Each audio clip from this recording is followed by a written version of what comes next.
Hi booktubers, I'm here with a review today of one of my favorite nonfiction books that I've read lately, and it's called The Astronaut Wives Club by Lily Koppel. And you'll have to excuse me, I only have the dust cover because my mom is a big nonfiction fan, and so when she found out I was reading this book and I was done with it, she took it off my hands. So I'm always glad to share.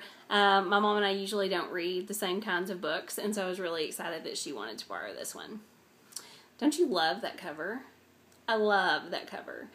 You know, the colorful kind of t-shirt dresses and the whole look is just amazing. So anyway, The Astronaut Wives Club chronicles the lives of NASA families, specifically the wives, of course, in the 1950s, 60s, and 70s, because that was the height of the space race with Russia during the Kennedy era. And so if you're a fan of Mad Men, I'll just say it straight off, you really need to read this book. Yeah, it was amazing. It was eye-opening in a lot of ways. So just to give you a little bit of background, the NASA space program started with 7 astronauts and therefore 7 wives. And so the early part of the book is really dedicated to those women. And then there were waves of astronauts and wives that came in later. So we started with 7, then they added 9, then I think a group of 14, and then a group of 19. And so as you can imagine, as the book moves along, it becomes a lot more populated. So I really felt like I got to know the families and the astronauts and the wives near the front of the book. It got a little bit muddled as it moved along, just because it was really hard to tell some of those families apart. I found myself doing a lot of Googling to see what the astronauts looked like and what their wives looked like so that I had a better mental picture in my head. There was a directory of the families and their names and kind of a few words about them in the front of the book, which was very, very helpful. And so I did refer to that as well. NASA was a hot mess in the 50s, 60s, and 70s. It was really a microcosm of gender politics in this country. So it was very well known among the astronauts that if they did not have a perfect marriage and a perfect family, that they were not going to get a flight. They were not going to get a mission into space. And so, yeah, the wives had to put up with a lot. I mean, they had life journalists in their home following them around all the time, taking photos, documenting the way that they lived, the things that they liked to do. Because at this time period in America, these astronauts and their families were absolutely celebrities. They had the life journalists following them around, but of course there was also a monetary value to that. And many of these families had been typical servicemen families. I mean, they'd been typical Navy families or Marine families or, you know, wherever they came from, whatever branch of the military, because there were, you know, several. They were spread out in lots of different places. So they had lived on next to nothing.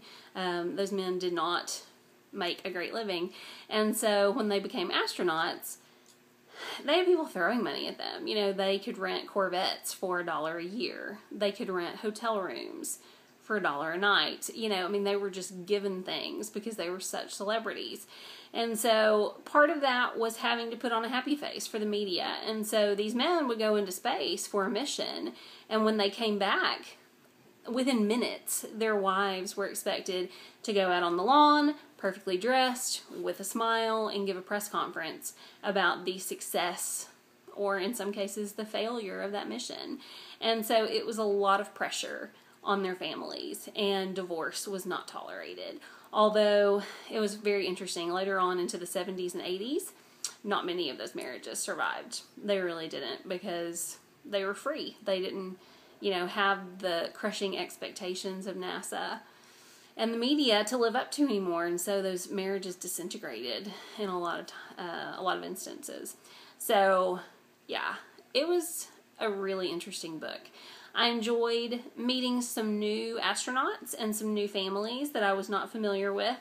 Joe and Wally Schirra were some of my favorites. They had a big role. He was in NASA for a very long time, and she was kind of a firecracker. It took her a while to come out of her shell. Marilyn Lovell and her husband were featured in Apollo 13. And so I was really interested to kind of know more about them, and we did get to know a little bit more about them, though they fell closer to the end of the space program. So again, it got a little bit muddled in the book as we went further along. So yeah, Lily Koppel writes in a really readable style. It is not hard-hitting journalism. It's not kind of overly saturated in the scientific particulars. I know that actually bothered some readers, but I thought it was incredibly readable. I read the majority of the 270 pages in one day. So yeah, The Astronaut Wives Club is a great book. I would love to know a little bit more about what happened to these women later on after their husbands were not involved in NASA anymore. So hopefully someone will write that story as well. But in the meantime, pick up The Astronaut Wives Club.